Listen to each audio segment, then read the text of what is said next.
En fait, quand quelqu'un arrive chez Nike, tout le monde sait. Parce que déjà, il y a un mail qui t'annonce et qui dit qui tu es. Et moi, j'ai dit que j'étais footballeuse. Donc dans le mail, tout le monde voit que je suis une footballeuse. Donc eux, ils sont à l'affût. Est-ce qu'elle sait jouer? Parce qu'elle a dit, elle vient chez Nike, mais est-ce qu'elle sait jouer? Donc ils me testent direct. Premier jour, je crois, ils m'ont dit, viens jouer. Premier jour. Mais moi, en plus, eux, là-bas, le format de jeu, il est différent. C'est du 6 contre 6. Tu peux marquer que si tu es dans la surface, il n'y a pas de goal. Mais les gens peuvent défendre, mais il n'y a pas de goal. Et c'est des cages de foot à 5. Donc déjà, moi, il faut que je m'adapte. Donc je fais peut-être 1, 2, 3 mois où c'est bizarre. Je sais jouer, hein. Ils voient, je fais un contrôle passe et tout, mais des choix, je suis pas en confiance. Ils le voient. Mais tout le monde me met quand même la casquette. Ah, c'est une footballeuse, elle est forte, nanana. Jusqu'au jour où je fais un match un jour. J'étais à l'aise, tranquille. Mais là, je prenais mes aises, même professionnellement. Là, j'étais à l'aise partout chez Nike. Et je fais un match contre l'équipe du marketing. Donc, c'est un peu les boss chez Nike, hein, c'est le marketing. Et je me fais. L'un des meilleurs joueurs en plus, il me fait passement de jambes et il passe. Sauf que moi, je tombe pas, ni je me jette pas. Donc, je continue à courir. Et il croit que ça y est, je suis pas revenu et que c'était but facile. Il met une vieille frappe. Je mets un tacle en mode not in my house, comme au NBA là. Quand ils viennent et ils te bloquent là. J'ai choqué tout le monde sur tout le monde a dit quoi, waouh, non, non. Tout le monde Et là, derrière, ils me convoquent pour aller faire un tournoi à Clairefontaine des partenaires, tournoi au Parc des Princes des partenaires, tout ça. Bref, là, je commence à gagner mes galons auprès du marketing, comme quoi je suis une fille qui sait jouer, qui sait de quoi elle parle, etc., etc. Et on commence à me demander, ramène des copines à toi au tournoi Nike qu'on fait là pour la nouvelle paire, machin. Et je commence comme ça à gagner mes respects là-bas. Donc là, c'est à partir de ce moment-là que tu fais tes premiers tournois en tant que participante et oui, tu ramènes des gens ou que dans l'organisation? Non, moi en fait je faisais déjà des matchs, on va dire, parce que quand on joue en D2, etc., le week-end déjà on se faisait laver. Mais j'avais faim encore moi. Et c'est pas le football du quartier. C'est le football de club, tout est aseptisé, toi fais ça, tes bons déplacements, là, là, là. Il n'y a plus cette liberté, ce plaisir qu'on a d'être avec nos copines et d'aller jouer et juste s'amuser, quoi. Donc nous, on le recherche, ce truc-là, parce que c'est ça qui nous fait aimer ce sport à la base.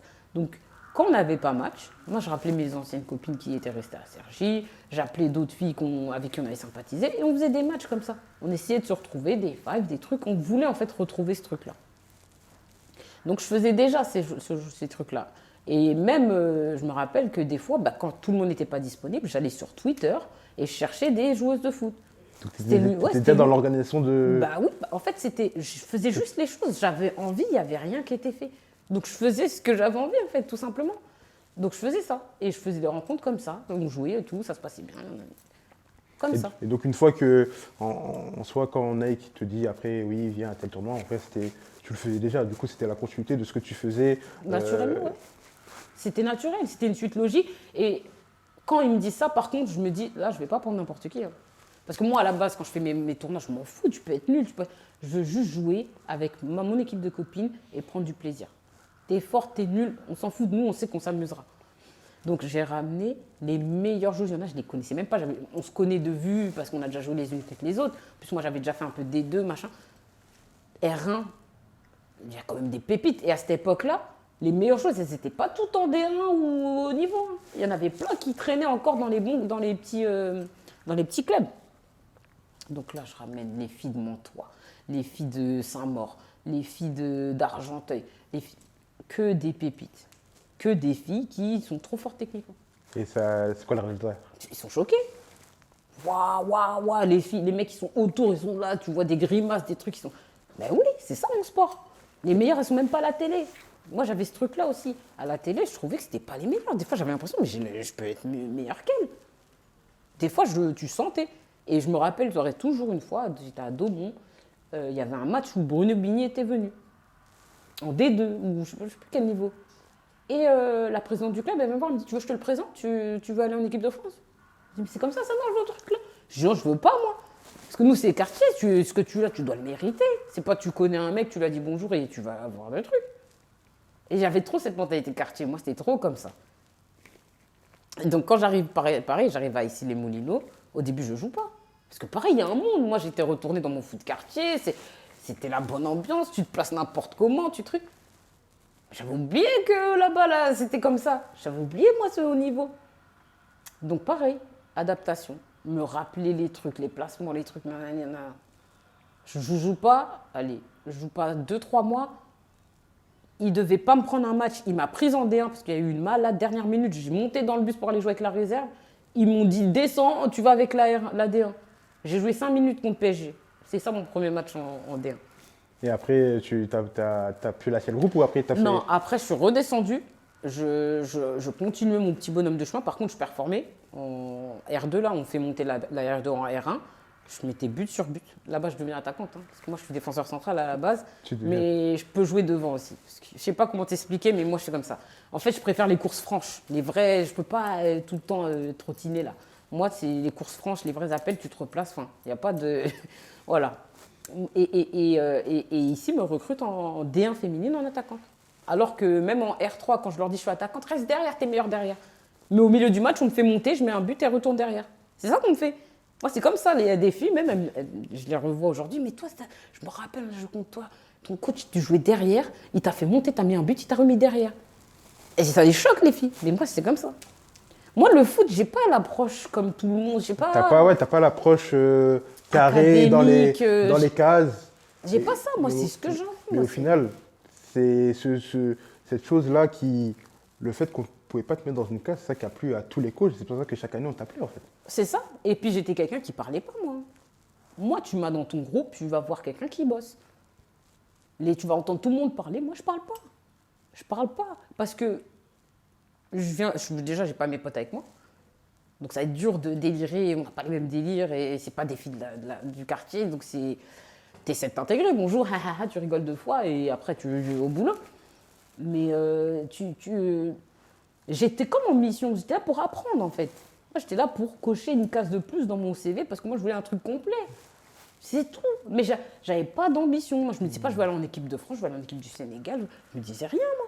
Moi, je voulais juste jouer, prendre du plaisir. Maintenant, on m'appelle en D1. Je suis là, je suis dans un club où, vas-y, c'est pas que c'est nul, mais l'ambiance, et c'est une D1 qui vient te chercher. Et pour une fois, les planètes sont alignées. Je travaille, je peux assumer, je peux truc. Bah, j'y vais, je tente le truc. Un peu de curiosité, tu vois. Et ben, les 6 premiers mois, je joue pas. Et donc, on me prend sur un match parce que, vas-y, il y a des galères. Et je crois, après décembre, je vais voir le coach. Je lui dis, parce que tout le monde vient me voir, non, tu dois jouer, mais c'est pas. Regarde là, tu as fait un entraînement. Ça, c'est le problème aussi du foot. Les copines qui vont dire, ouais, tu dois jouer, nanani. Mais quand il y a drap et qu'il faut aller parler au coach, il n'y a personne. Parce que c'est elles potentiellement qui peuvent sauter aussi. Et c'est là où il ne faut pas se tromper dans le foot. Ce que les gens te disent là, c'est que toi et le coach. Exactement. Tout le reste là, ça compte pas. Donc moi, on me dit, va voir le coach, va lui parler, nanani. Je dis, ben non, en gros, je vais pas aller le sucer pour jouer, mais non, là, trop le quartier, encore une fois. Trop le quartier. Non, ça marche comme ça ici. Je dis, ben non, moi d'où je viens, c'est pas comme ça. Quand tu joues au foot, on prend les meilleurs. Mais malheureusement, il y a une réalité aussi dans le foot aujourd'hui. Ils veulent pas que des filles qui travaillent, ils veulent des humains qui savent parler, qui savent échanger, communiquer, qui vont aussi vers les coachs. Tu vois, moi, j'étais que dans mon coin. Je viens, bonjour, vous allez bien, poli, mais je viens, je travaille, je rentre chez moi. Je ne vais pas t'appeler, ouais, tu m'as trouvé comment. Non, non, non. Là, par contre, elles m'ont chauffé. Et puis même, moi, j'avoue, sur certains choix de liste, au début, je peux comprendre. J'étais à la rue, il fallait que je me remette. Mais moi, il n'y a pas de souci, je travaille. Donc, j'ai confiance, je sais que ça va arriver. Mais sur 2-3 trucs, c'était pas football, les choix. Parce qu'il y avait d'autres filles qui étaient déjà dans la tête du coach en train de faire la macarena. Donc, à un moment, moi aussi, je craque. C'était avant la trêve. Je vais voir le coach, je lui dis ouais, du coup, je viens de voir parce que j'aimerais savoir, en gros, sur quoi je dois progresser pour pouvoir jouer en D1. Coach choqué. Ça fait 6 mois que je ne le calcule pas. Donc, il est un peu pris de court et il me dit non, non, mais c'est très bien ce que tu fais. Non, franchement, des fois, c'est passé à ça et tout. J'ai que des bons retours de toi en réserve. Non, franchement, c'est pas loin, lâche pas et tout. Je sais que tu as craqué là 2-3 fois, parce qu'il y a des fois, ouais, non, je dis, oh là, il me prend pas et tout, là, je dois aller encore à la banc R2, un match éclaté, ah, flemme. Je l'ai fait une fois ça. Je dis, non, là, je vais taper un peu du point de la table, ils vont comprendre. Il fait une fois et là, après, c'est vrai que tout le monde a été plus attentif et tout. Et du coup, là, je le vois, je lui dis ça, tout choqué et tout. Non, mais t'inquiète, tout. Attends, on prend un. Ok. On va en congé. Je reviens, je taffe. Et il me prend. Il me prend dans le groupe. Je fais quoi 5-6 groupes, après je me blesse. Mais je fais 5-6 groupes et avec des entrées. Il n'y a pas un match où je rentre pas. Donc je continue, donc je vais à ici les Moulineaux, D1. Je joue au bout de 6 mois vraiment intégré au groupe et tout, parce qu'aussi il y a eu des problèmes en interne. Il y a des filles, des cadres qui ça se passait pas bien. C'est ça quand tu es une équipe qui joue le maintien et tout, quand il y a des défaites. C'est plus comme les années où tu gagnes tout et on met un mouchoir sur les problèmes. Là, c'est tout ressort. Tout ressort. Et c'est ce qui s'est passé et moi, ça m'a bénéficié. C'est comme ça que j'ai joué. Donc, tu fais ta saison du coup deuxième partie à ici. Ouais. Parallèlement, Nike, ça continue. Ouais. Est-ce que tu définis déjà à Nike ce que tu veux réellement faire? Est-ce que tu as un mot, au moins un nom de métier? Est-ce que c'est un peu plus clair dans ta tête vis-à-vis de ce que tu veux? Ouais, je sais que je veux travailler au marketing parce que je prends conscience qu'il y a un truc à faire dans le foot féminin. Parce que je vois tous les investissements qu'ils mettent dans le foot masculin, tout ce qu'ils font. Moi, mes copines, elles savent que je travaille chez Nike, elles ont goûté à un tournoi. Ouais, Jacqueline, c'est quand le prochain? Je commence à comprendre en fait que je peux faire quelque chose chez Nike. Parce que chez Nike, en fait, tu n'as pas de barrière entre les services. Je peux venir du service client à me retrouver le lendemain au marketing si j'ai montré que j'avais des aptitudes que je pouvais assumer. Donc je me dis, ok. En plus, on vient d'apprendre que la Coupe du Monde 2019 se fera en France. Argument de plus, ça c'est des arguments pour les marques. Quand un événement sportif se passe sur ton territoire et que tu es une marque de sport, il y a quelque chose à faire. Donc je commence à réunir toutes les infos, je commence à m'intéresser au foot féminin. Pour de vrai, là, je suis toutes les joueuses. Petites, grandes, pro, pas pro, tout. Je veux connaître la joueuse par cœur. Parce que moi, je me connais. Mais les petites derrière moi, je ne les connais pas. Moi, je connais les gens de mon âge, de ma génération, contre qui j'ai joué en R1, des deux. Mais tout ce qui arrive derrière, la suite, là, pour qui on est en train de bosser, là, je ne connais rien du tout.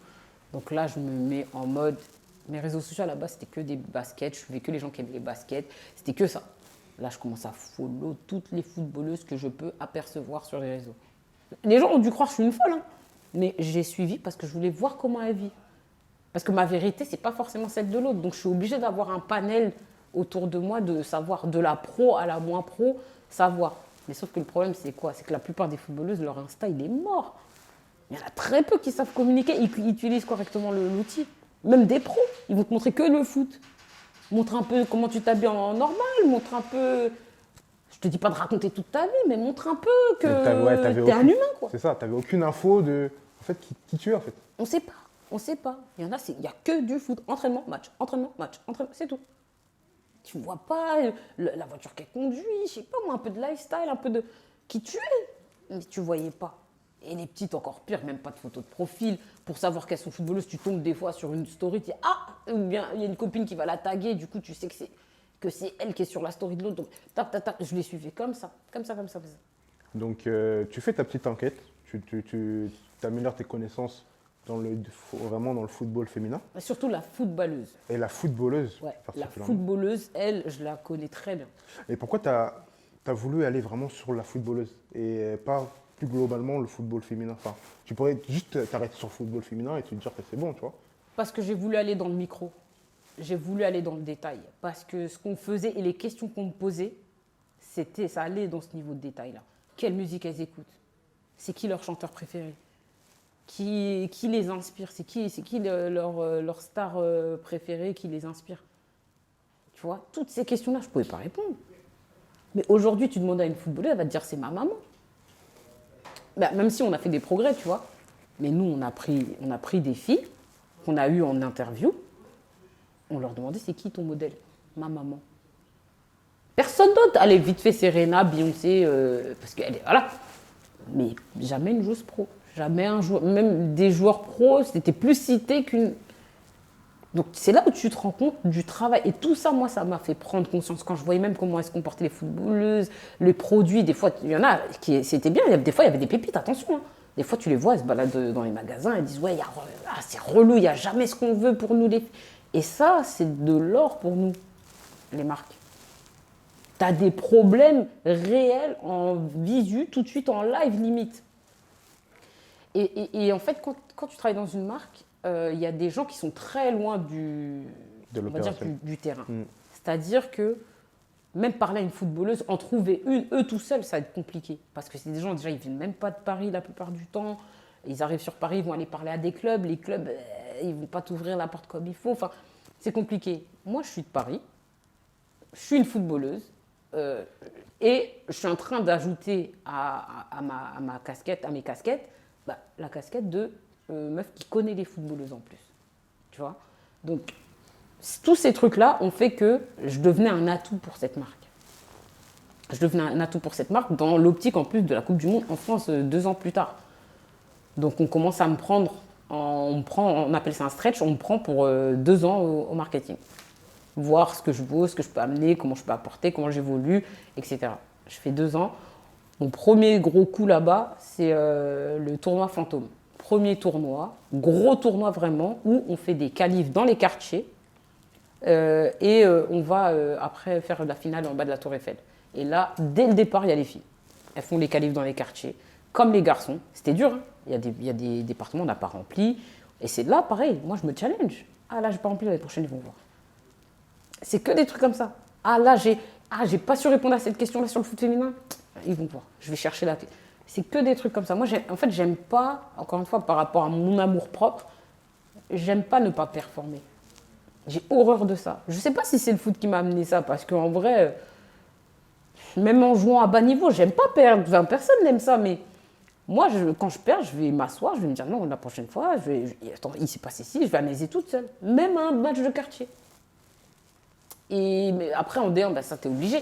Mais tu vois, avant d'arriver là-bas, j'avais déjà tout ça. Ces trucs-là, humainement. C'est même quand je rate un contrôle, c'est pareil, dans le foot, enfin, à l'école, je rate un contrôle. Putain. Parce que quand je dis raté, c'est que j'ai en dessous de 10. Hein. Ouais. Après, si j'ai 10, moi, c'est bon, hein, je passe à autre chose.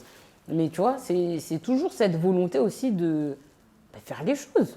Et pas être un poids pour les gens. Toujours être un avantage pour les gens. C'est ça mon truc. Premier tournoi, gros tournoi du coup que tu fais, premier gros impact, parce qu'il y en a eu d'autres, le tournoi Fantôme. Du coup, quelle est la réaction de Nike après ce tournoi-là? Très content, choqué, premier en Europe, je crois, avec autant de filles qu'on a réussi à avoir. Et du coup, de l'appétit pour les années d'après. Et moi, c'est tout ce que je voulais. C'était qu'ils veuillent voir un peu plus, que ça les intéresse, parce que c'était pas gagné. C'était pas gagné, hein. Là-bas, c'était que les mecs. Non, c'est eux l'argent, c'est eux le business, nanani, nanana. Alors, va faire comprendre à des directeurs de 50, 60 ans qui sont là depuis je sais pas combien d'années chez Nike, et moi, je suis une petite Renoir qui débarque de nulle part, qui vient avec des grandes présentations, venir leur parler en anglais de ce qu'ils doivent faire plus tard. Il faut le faire, ça. Hein. Mais en fait, j'étais convaincue. Ouais, tu t'es pas mis de limite, tu t'es même Ah pas non. dit une fois que non, c'est pas possible. Ah non. Parce qu'en fait, c'était trop évident. Pour moi, c'était tellement évident qu'il fallait que ça le devienne pour les autres. Donc moi, ma mission, c'était ça. Et ça a réussi. Ils ont commencé à le mettre dans les plans. Je voyais dans les grandes presses, jusqu'à les presses où tu réunis toute la boîte et là, ils t'annoncent en gros sur l'année ce que vous allez faire. Je voyais du foot féminin, mais faut voir là, comment j'étais fière. Et aujourd'hui, hein, je suis plus chez Nike. Mais je te jure que je garde cet héritage et je suis très fière. Et je sais que ça, je l'ai laissé là-bas. Et je sais que c'est moi, tu vois. Et est-ce que ton poste évolue? Oui. Tu me dis que tu es au service client. Est-ce que là, tu quittes le service client complètement? Ouais, je quitte le service client et je vais pendant 2 ans au marketing. Et là, je commence kiffes? à être ah ouais, des voyages. En plus, je commence fort. Premier truc, grosse pub Nike pour le lancement de la Fantôme. On va à Barcelone. Je ramène 2 petites en plus. Je ramène 2 filles que je choisis. On me dit, ouais, on a besoin de filles qui ont un peu de communauté. On veut les mettre dans la pub et tout. Tu penses à qui? Là-bas, j'ai été libre. C'était moi qui disais qui est qui dans le foot féminin. Et moi, de toute façon, comme je ne connais pas tout le monde, moi, j'essaie de donner sa chance à tout le monde. Tu vois, j'aurais pu, j'étais même plus au club de Cergy, mais j'aurais pu dire, ouais, non, ça va être ma ville et tout. Non, moi, j'essaie d'être à la plus méritante que moi, je voyais. Après, je ne connais pas tout, je ne suis pas partout. Mais j'essaie de connaître un peu qui est qui, un peu partout, c'est qui les bonnes joueuses, c'est qui. J'essayais d'avoir toutes ces infos-là. Tu vois, ça veut dire que quand je faisais un tournoi, je savais qui je devais appeler. Donc, je ramène 2 petites, de Camélia Toumi qui joue à Montauban maintenant et qui était au PSG à l'époque. Et je prends aussi Cyril Boumnigel. Elle joue à Orléans. Pareil, grosse communauté. C'était des petites qui sont un peu influenceuses. C'était les premières influenceuses dans le foot, tu vois.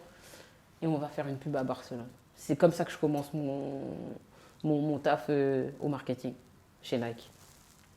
Énorme. Énorme. Et tout frais payé, des vannes qui viennent te chercher avec ton nom. Enfin, c'était la folie. C'était fou. Et là, tu comprenais pourquoi, ouais, c'était bien chez Nike que je voulais être. C'était ça que je voulais. C'était bien ça. C'était bien ça. Et donc, Nike, du coup, là, tu es dans le département market. Ouais.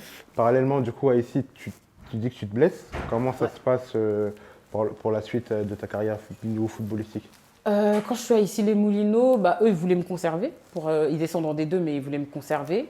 Donc moi, je leur ai dit, non, franchement, en fait, ça, je faisais trop de...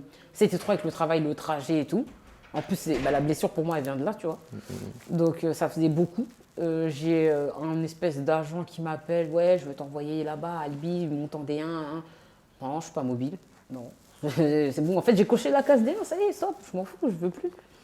Et il y a une équipe, non, mais Saint-Denis qui me disait, bah vas-y, tu pars, parce que moi je suis partie à Saint-Denis une année où j'ai ramené un coach avant de partir, tu vois, parce qu'il y avait un coach qui cherchait un club et qui me dit, ouais, t'as pas un truc et tout, ben écoute, il y a Saint-Denis qui cherche. Il va à Saint-Denis, il est fait monter en D2, il me dit, ah ben je te récupère maintenant, on avait dit, tu fais un an et si ça se passe pas bien, là, t'as pas beaucoup joué. Je dis, ouais, mais là, je suis en train de jouer. Là, je suis plus sur la pente comme ça que sur la pente descendante. Mais t'as raison, c'est loin et tout. Vas-y, flemme, vas-y, ok, je viens à Saint-Denis. Je reviens à Saint-Denis, je fais 6 mois. Première fois de ma vie que je fais pas une saison complète dans un club. Dans l'organisation qui s'est passée là-bas, là, c'est trop. Première fois de ma vie où je vois une joueuse taper un coach. Non, Wow. là, c'était trop pour moi. Non, non, non. Moi, je veux bien, j'aime bien le foot quartier. J'aime bien, mais Il y a le des quartier, limites, ouais. c'est pas le quartier bagarre que j'aime bien, c'est le quartier où joyeux bordel, mais on fait du sale. C'est ça que j'aime bien, moi. C'est pas la violence, les trucs, c'est pas ça que j'aime bien. Et du coup, je vois ça, non, mi-saison, je dis non, non, non. Il y a ESS qui m'appelle depuis 2 ans aussi, R1. Encore une fois, tu vois, je pars jamais. En fait, je ne lâche pas une branche sans en avoir déjà 2 ou 3 derrière. Moi, les clubs, ils m'appellent, ah, je sais pas, je ne vais pas vous faire espérer, mais écoutez, on reste en contact, on ne sait jamais. Et c'est ce qui se passe. Je rappelle la coach. Elle s'appelle Stéphanie Mugneret-Béguet, ancienne internationale française. Première fois que j'ai une coach femme. C'est très bien d'avoir Moi, en tout cas, j'ai beaucoup aimé. Ok. En tout cas, ça m'a fait beaucoup de bien d'avoir une coach femme. C'est quoi, qu'est-ce que tu as ressenti? C'est quoi la différence entre. Je trouve que ça se voyait qu'elle avait joué. En fait, tu sentais qu'elle s'était mise à notre place. Même dans les séances, tu sens qu'elle se met à ta place. C'est-à-dire que tu sors d'une séance, tu ne peux pas être frustré. Parce que déjà, comment elle t'explique, comment elle te parle, elle te prépare. Et ce qui est bien, c'est qu'elle anticipe beaucoup de choses dans le foot féminin parce qu'elle a joué. C'est-à-dire une fille qui ne fait pas une passe à une fille, elle sait tout de suite pourquoi. Tous ces trucs-là, tu ne pouvais pas lui faire à elle. Ok. Tu vois. Et de ce sens-là, j'ai trouvé que c'était vraiment cool. Et puis même, on avait une prépa physique en R1, tu vois. Normalement, en R1, t'as pas un staff tout. Mais elle, c'était vraiment... Je trouve que son approche et son offre footballistique, c'était vraiment pas mal. Et par la suite, du coup, tu fais d'autres clubs ou. Ouais, je fais l'ESS. Je fais 1 an à l'ESS. Pareil, mon genou ne tient pas. Mon genou ne tient pas. Et en plus, il m'avait vu à mes belles heures. Donc, ils sont un peu déçus de voir que voilà, ça ne tient pas. Donc, je dis, vas-y, stop. Je repars à Cergy. Stop, là, c'est bon, j'ai fait le tour. En fait, ça y est, j'ai fait ce que je devais faire, en fait. J'ai pas de sélection nationale, mais j'ai été approchée. Il y avait une joueuse du Sénégal quand j'étais à Saint-Denis. Qui, elle, elle venait de faire la CAN en plus, elle me dit ça t'intéresserait le Sénégal et tout. On a commencé à faire les trucs qu'il fallait faire, mais j'avoue, j'ai pas été assidue. Parce que c'est pas. C'est pas ton but Non, en fait. ça marche, tant mieux, ça marche pas, je m'en fous, je vais pas courir après le truc, quoi. Donc, je retourne à Cergy en tant que joueuse cadre. Là, ça se passe bien la première année, mais j'arrive dans un club où ça fait 10 ans que je l'ai quitté, mais toujours au même niveau. Ça n'a pas changé, ça n'a pas bougé. Ça fait trop mal. Ça fait trop mal. Je vois des clubs avant qui nous craignaient, qui sont devant nous maintenant, qui nous riotaient, limite. Ça m'a fait trop mal. Et du coup, c'est là où tu penses que bah, tu fais ta carrière, tu l'as finie et tu bascules dans la supervision. À la base, je voulais même pas être, moi, coach, responsable, tout ça, c'est des trucs, ça m'intéressait pas du tout. J'ai dit, mais eux, ils sont motivés, tu es là, tu regardes, tu joues pas, t'es pas acteur. Moi, je suis quelqu'un qui est très acteur. J'ai beaucoup de mal. Et moi, comme je ne connaissais pas ces postes, j'estimais que tu n'étais pas acteur en fait. Mais c'est un coach qui m'a fait comprendre, d'ailleurs c'est celui qui m'a fait venir à Cergy, Benjamin, qui connaît Yacine Guesmia et c'est comme ça, ils se sont un peu parlé et il m'a dit non, récupère-la à Cergy, qui m'a fait comprendre. Il m'a dit rentre dans le comité directeur du club et non, pour toi il faut que tu sois responsable. Et lui, dès que je suis arrivé, il m'a dit dans 2 ans, tu es responsable. Moi je la regarde, je dis mais non, ça ne m'intéresse pas. Mais c'est ce qui s'est passé. Aujourd'hui, je suis là. Le mec était visionnaire en fait. Et donc j'arrive en tant que cadre et j'observe, ça fait mal, les U19 qui ne veulent pas monter en senior alors qu'elles ont largement le niveau, elles préfèrent rester entre elles. Le club en fait, c'est un club dans un club. La section elle est à part, les trucs, voilà, tout est à part. C'est pas comme ça que, même nous on n'était pas comme ça quand on était là. Certes il n'y avait pas toutes ces équipes mais il y avait quand même les U16 et on se battait pour jouer ensemble. Enfin, on était ensemble, mais là c'était divisé, il y avait trop de problèmes, même dans l'équipe, il y avait des histoires. Ah non, moi j'ai dit, bon déjà, je vous dis tout de suite, moi je n'ai pas quitté des clubs là-bas là, pour venir ici, et que des petites là gâtent mes entraînements, alors que je pourrais faire autre chose. Hein. Je sors du travail, je suis fatigué, je viens pour prendre du plaisir, et là vous mettez vos histoires sur le terrain. Je suis allé attraper les deux, je dis, la prochaine fois que vous faites ça, un entraînement, je vous casse la gueule. Ah non, là, et c'est là en fait où Jacqueline qui parlait pas, ici là je pouvais plus, parce qu'en fait ça me faisait trop mal ici. Ma ville, c'est un vivier Cergy. Cergy, t'entends, il y a la petite Assa Sidibé qui est au PFC, qui joue en équipe de France, qui vient de Cergy. Alia Samadi qui est à Lyon, elle vient de Cergy. Il y a Marie Awana qui est un peu plus de ma génération, ça vient de Cergy. Et il y en a d'autres qui jouent dans d'autres clubs, mais un peu moins aboutis, mais qui sont en cours. Et moi, je reviens, on est par terre. Là, tu te dis, là... Si personne n'a voulu faire, aujourd'hui, ça va être moi. Encore une fois, il faut faire les choses. Donc, je rentre dans l'équipe. Déjà, je règle le problème, là, les U19 qui ne veulent pas monter. Ça, c'est fini. L'année d'après, on joue la montée. Le coach, il est un peu moins dedans parce qu'il a des problèmes familiaux. Je rentre dans le comité du club. L'année d'après, je suis en binôme sur la responsabilité. Parce que moi, je n'avais jamais fait de poste, on va dire, à responsabilité comme ça. Donc, je grimpe les échelons petit à petit. Et moi, en plus, je suis quelqu'un pressé. J'aime pas, si je mérite, il faut me donner. Si je ne mérite pas, il n'y a pas de souci. Mais si je mérite et qu'il n'y a personne... Non, il ne faut pas donner à quelqu'un qui mérite moins que moi. Moi, j'ai horreur de l'injustice. Mais je prends mon mal en patience. Je ronge mon frein, il n'y a pas de souci. On me met en binôme. Je suis en binôme, ça ne se passe pas très bien. Et au final, je continue. Ahmad qui est là, c'est lui qui m'a beaucoup aidé. Et aujourd'hui, j'ai la responsabilité à 100% de la section féminine. Et là, on commence à bosser vraiment. Donc là, tu commences à un peu sentir les petites graines que tu as semées depuis... Et ce qui est ouf, hein, c'est que ça va très vite. Je pensais que ça allait... En fait, c'est compliqué. Moi, je pensais que j'allais rester 1 an, mettre en place et me barrer. Parce que moi, ce n'est pas des trucs que je kiffe à la base. Parce que moi, je préfère faire un tournoi ou... Tu vois, des choses qui vont vite et bien, et après, on n'en parle plus et on en fait un autre. Mais là, on m'a dit, non, il faut que tu restes 4 ans. Quand on m'a dit ça, j'ai dit, ah ouais? Et en fait, c'est vrai, parce que ça prend du temps de mettre en place. Même si les évolutions, tu les vois à vue d'œil. Hein. Moi, aujourd'hui, à chaque entraînement, je vois les filles progresser à vue d'œil, que ce soit en école de foot, en U15, en U13. Je les vois progresser à vue d'œil. Mais si je veux arriver là où moi je veux arriver, il faut 4 ans. Et après, là, je pourrais plus être en satellite. Je serai toujours là, mais un peu plus de temps en temps. Ouais, un peu plus en retrait. Quoi. Ouais. Ok, du coup, on comprend la nouvelle mission que tu as eue à vis-à-vis de Cergy, parce que finalement, on comprend dans ton essence, tu es quelqu'un qui elle va quelque part, elle capte sa mission, elle va jusqu'au bout pour l'atteindre. C'est ça. À Cergy, c'est là que tu as eu. Tu fais combien de temps, si on revient de ta carrière, enfin, du coup, le côté pro, tu fais combien de temps à Nike finalement? Nike, je fais 8 ans.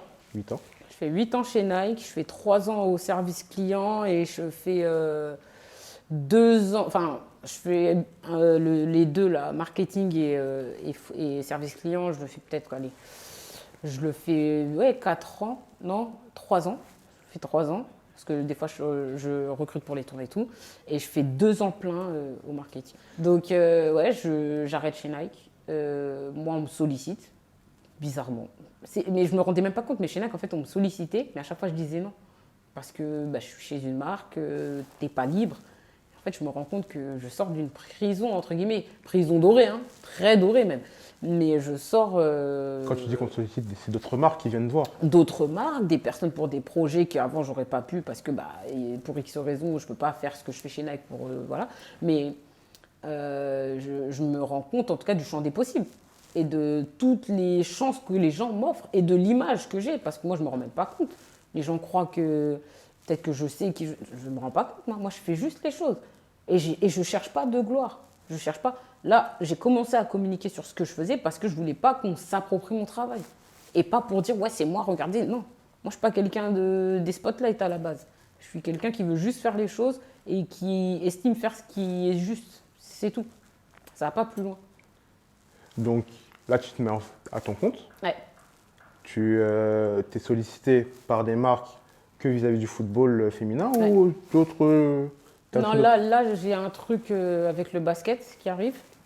Un petit projet cool qui m'est tombé dessus encore une fois. Je vous en parlerai un peu plus tard, mais là c'est en pleine discussion. Mais pour le moment, ouais, c'est principalement du foot. Après, j'ai eu du MMA. J'ai vu, Si. j'allais t'en parler. Comment ça s'est. Toi qui n'es pas dans ce sport-là, pourquoi tu as dit oui? Je voulais dépanner une pote, mais clairement. En fait, on m'appelle, on me dit ouais, putain, je suis en galère, il me manque quelqu'un et tout, tu peux m'aider et tout.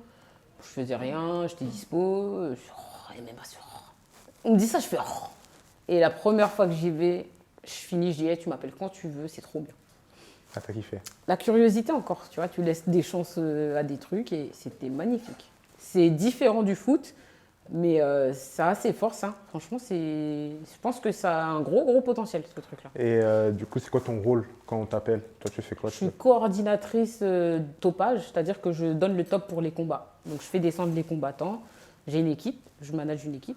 Donc ils font descendre les combattants, on est en communication et je lance les combattants pour qu'ils fassent leur entrée, filmer et tout. Et après ils rentrent, ils se battent. Et après on les récupère à la fin. Celui qui a perdu, il va chez le médecin. Celui qui a gagné, il va en interview. Et rebelote pour les autres matchs. Et si on revient du côté footballistique, avec les marques qui te démarchent, du coup, tu as créé ton influence. Tu as montré que, par l'expérience que tu as fait, les tournois que tu as mis en place, que tu faisais les choses. Du coup, quand une marque vient te voir, qu'est-ce qu'elle attend de toi? Qu'est-ce qu'elle attend que tu fasses? Ça dépend. Il y en a, c'est des castings qui veulent que je leur amène les bons profils. Il y en a, c'est des tournois. Ils veulent du niveau, l'image que les tournois ont, que j'ai pu faire. Ils veulent la même chose. Franchement, je fais tellement de choses que je ne saurais même pas tout te dire. Tellement, pour moi, c'est même pas du travail. Ça devient naturel, en fait. Ça devient facile. Et ça veut dire qu'il y a des choses que je fais, c'est du travail, mais moi, je ne me rends pas compte. Donc là, je ne vais même pas y penser. Et après, quand on va finir, je vais dire « Ah ouais, je fais ça aussi, ça. » Mais je n'y pense pas. Parce que je suis vraiment quelqu'un qui… Je fais juste, en fait. Et après, on voit. Et là, dans les différents projets que tu as fait, c'est quoi celui qui t'a plus marqué là? Celui qui m'a le plus marqué, et il y en a deux, hein, c'est Impulstar et CNDQ. Et pourquoi? Parce que l'histoire d'Impulstar, ça fait longtemps que je bosse avec eux. Et que Narbé vienne me voir et me dise ouais, viens on met des filles, ça c'est fort. Parce que c'était quelqu'un à la base qui n'était pas très convaincu non plus. Et l'autre c'est CNDQ, c'est Moussa. Moussa, on a eu des contacts mais on n'était pas plus proches que ça. Et dès qu'il a eu son projet là, il m'a appelé direct. Et lui par contre il a toujours été convaincu par le foot féminin. C'est quelqu'un qui veut que les gens soient ensemble. Et tu vois, c'est deux approches différentes, mais avec des résultats magnifiques derrière. Donc c'est ces deux-là qui me marquent le plus. Après, non, il y en a. Franchement, je pense que chaque événement me marque vraiment. Après, c'est vrai que ces deux événements ont fait quand même beaucoup de bruit également. Là, ça commence à monter et ça commence à être les événements majeurs. Mais Mercurial, quand on va à Roland-Garros, il y a les filles, il y a les garçons. Ça, c'était fort. Franchement, ramener la cité dans le 16e à Roland-Garros, C'est énorme. C'était incroyable. Même le niveau de jeu, c'était fou, les scénarios des matchs, c'était la folie. Non, c'est trop. Et du coup, toi qui as une vision un peu, on va dire, 360, parce que tu vois un peu tous les acteurs, actrices de ce sport-là, même ceux indirects comme les marques et tout, qui ont un impact sur l'économie. Qu'est-ce que tu penses qui manque aujourd'hui par rapport aux différents acteurs qui sont dans ce sport pour qu'on passe encore à un autre niveau? Je pense qu'il faut de la constance. Il faut qu'on ait de la constance. Je pense qu'on manque de constance, surtout pour la Fédé, je pense. Parce que jusqu'en 2019, tout se passait très bien, hein. On avait le vent en poupe, il y avait tout qui était fait pour que ce sport se développe. Mais après 2019, on a senti un désintérêt et du coup, ce manque de continuité qui fait mal aujourd'hui et qui, justement, ça fait encore plus mal quand tu vois que des championnats qui étaient derrière nous, aujourd'hui, nous passent devant. C'est ça qui fait vraiment mal. C'est qu'on était devant, grâce à Lyon notamment, qui a commencé très tôt. Aujourd'hui, l'Angleterre est devant, il faut le dire clairement. Ouais. L'Espagne arrive très fort. Très fort. L'Allemagne ont toujours été constants, comme tu dis. Ouais. Du coup, bientôt, ils vont aussi passer devant. Ouais. Et il y a l'Italie qui arrive. Et il y a l'Italie. Tu vois, donc ça fait mal. Ça fait mal parce que tu vas avoir des talents qui vont partir, tu vas avoir des volontés d'aller voir ailleurs, alors qu'on avait un des championnats les plus forts il y a quelques années encore. Donc pour moi, c'est la première chose qui manque. Après, moi, je dirais aussi, les joueuses pro, elles ont un rôle à jouer. Je peux comprendre, hein, elles ont leur vie à gérer, leur foot, etc. Mais je pense qu'elles ont aussi ce rôle d'ambassadrice à jouer. Donc promouvoir leurs matchs, faire venir les gens, faire venir des clubs, être accessible.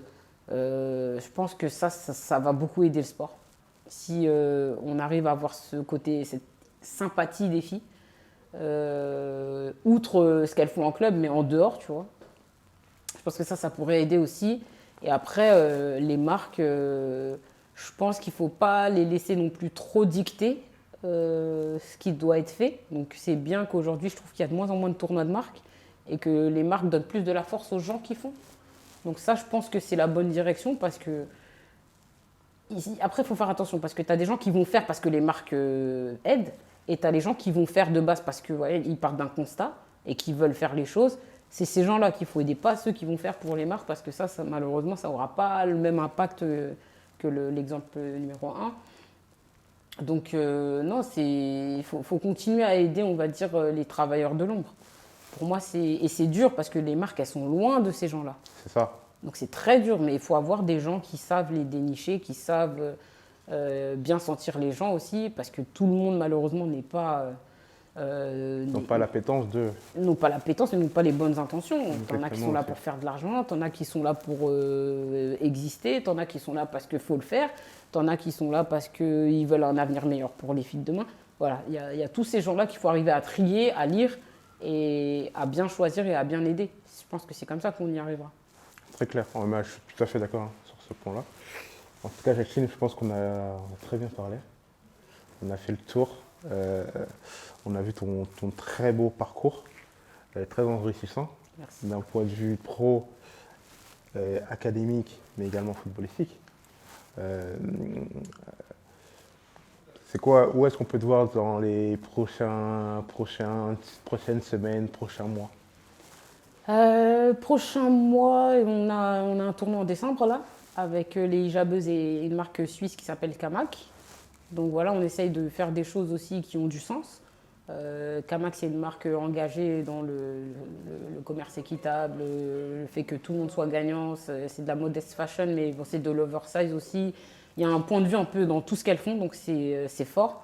Les hijabeuses combat qu'on soutient depuis le début pour que les filles qui portent le hijab puissent jouer en compétition. Donc voilà, on va essayer de ramener un peu de notre magie dans tout ça et donner de la force en faisant un beau tournoi, un bel événement autour de ce projet. Et après, là, j'ai un gala de MMA là, cette semaine, là, le 8, non, c'est la semaine prochaine, je crois. Le 8, le 10e. Moi, j'en ai fait 7 sur les 10. Après, là, ma section féminine, hein, continue à bosser. Il y a les fêtes de fin d'année, on va faire des repas, un peu de team building activities et ouais, préparer les gros tournois qui arrivent pour l'année prochaine. Malo, on te souhaite que le meilleur et on va suivre tout ça. Merci, toi aussi. Donc, merci pour cet échange. Merci pour le temps que tu m'as donné. Non, merci à toi. Je vais mettre dans tous les cas dans la description de la vidéo ton Instagram pour que les gens puissent te suivre. Ok. Parce qu'il y a pas mal de choses qui vont encore arriver. Et n'hésitez pas du coup à liker la page, à vous abonner. Est-ce que tu as un dernier mot de la fin? Tu vois, on a eu un long entretien. Est-ce que s'il y avait une phrase, un mot que les gens devraient retenir en regardant cette vidéo, ce serait quoi pour toi?